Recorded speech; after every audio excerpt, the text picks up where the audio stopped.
दोस्तों वर्ग 3 की लिस्ट आ चुकी है और लिस्ट आने के कारण सभी कैंडिडेट एक साथ पोर्टल को चेक कर रहे हैं, जिससे क्या हो रहा है कि पोर्टल अभी थोड़ा क्रैश हो चुका है, अभी साइट ओपन नहीं हो रही है ना। लेकिन मेरे पास अभी एक लिस्ट है, ओबीसी की लिस्ट मैं पीडीएफ में सेव कर ली है नॉन गेस्ट की। अगर वो कैंडिडेट जो ओबीसी में है वो लिस्ट नीचे कमेंट है, वहाँ से उस लिस्ट को डाउनलोड कर लीजिएगा दोस्तों, है ना। सिर्फ ओबीसी कैंडिडेट, क्योंकि वही लिस्ट में डाउनलोड कर पाया हूँ। और दूसरे कैंडिडेट भी, अगर मेरे पास दूसरी सब्जेक्ट की अगर सॉरी दूसरे कैटेगरी की अगर कोई लिस्ट होती है, अपलोड होती है, डाउनलोड होती है, तो मैं उसको भी अपने टेलीग्राम पर डाल दूंगा। आप टेलीग्राम की लिंक नीचे है, टेलीग्राम डाउनलोड कर लीजिए, है ना। और वहाँ पर मैं ओबीसी के तो मैं डाल ही रहा हूँ। चलिए, नॉन गेस्ट की अभी वर्ग 3 के संबंध में सूचना जारी की गई, वो भी देख लीजिए। तो ये आज ही जारी किया गया है। तो प्राथमिक शिक्षक पद हेतु जारी विज्ञापन 19/10/22 के अनुक्रम में दस्तावेज अपलोड करने हेतु प्रायोगिक चयन सूची, है ना, और प्रायोगिक चयन सूची बैकलॉग 2 प्रायोगिक प्रतीक्षा सूची जारी की जा रही है। तो फ्रेश वैकेंसी और बैकलॉग की इन्होंने लिस्ट अलग अलग डाउनलोड की है। तो मेरे पास वो फ्रेश चयन वैकेंसी की ओबीसी की लिस्ट है, आप डाउनलोड कर लीजिएगा। चलिए, सूची में अंकित अभ्यर्थियों से अपेक्षित है कि 29 दिसंबर 2022 से 4 जनवरी 2023 तक दस्तावेज अपलोड करें, है ना। तो यहाँ पर उन्होंने कहा है कि वो आपको कितने दिन दिया है, 29 दिसंबर से 4 जनवरी तक आपको दस्तावेज अपलोड करना है। इसके बाद आपको इन्होंने कहा मौका नहीं दिया जाएगा, तो आप इसी टाइम पीरियड में अपने डॉक्यूमेंट अपलोड कर लीजिएगा।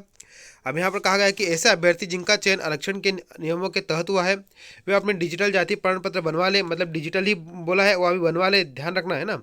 ऐसे अभ्यर्थी जिनके द्वारा आय आधारित आरक्षण का लाभ लिया जाता है, उनसे अध्ययन वित्तीय वर्ष का आय प्रमाण पत्र भी अपेक्षित होगा। तो ईडब्ल्यूएस वाले और ओबीसी वाले अपना आय प्रमाण पत्र रख लीजिए, है ना।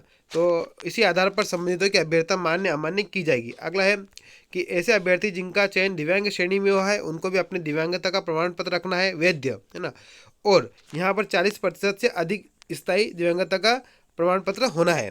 यहाँ पर 5वें पॉइंट में कहा गया है कि आप विभाग अधिकारियों को फ़ोन, व्हाट्सएप एसएमएस ना करें, है ना। अगर अगर आप ऐसे करोगे तो आपकी अभ्यर्थता निरस्त की जा सकेगी, तो ये काम कतई ना करें, मैं भी आपको बोल रहा हूँ, है ना। अगर आपको कोई संबंध में शिकायत कठिनाई हो तो आप विभाग के ईमेल पर, ये ईमेल है, इस पर आप आवेदन प्रस्तुत कर सकते हैं। प्राप्त आवेदनों का नियमानुसार निराकरण किया जाएगा, है ना।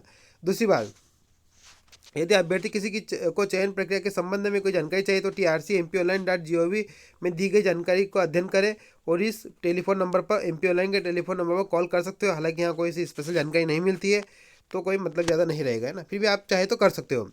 जो भी जानकारी है इसी पोर्टल पर आएगी, है ना। प्राथमिक शिक्षक भर्ती के नियोजन में संदर्भ में की जाए नियुक्ति की कार्रवाई माननीय उच्च न्यायालय में प्रचलित विभिन्न न्यायालयीन प्रकरणों के अंतिम निर्णय के अधीन रहेगी। तो यहाँ पर एक पॉइंट डाल दिया कि आपकी भर्ती अभी भी हाई कोर्ट के अधीन ही रहेगी, मतलब कि हाई कोर्ट के कुछ फैसले आते हैं, जो केस लगे हुए उनके वो केस आपकी भर्ती को प्रभावित करेंगे। तो ये है, बाकी लिस्ट आप नीचे डाउनलोड कर लीजिएगा। धन्यवाद।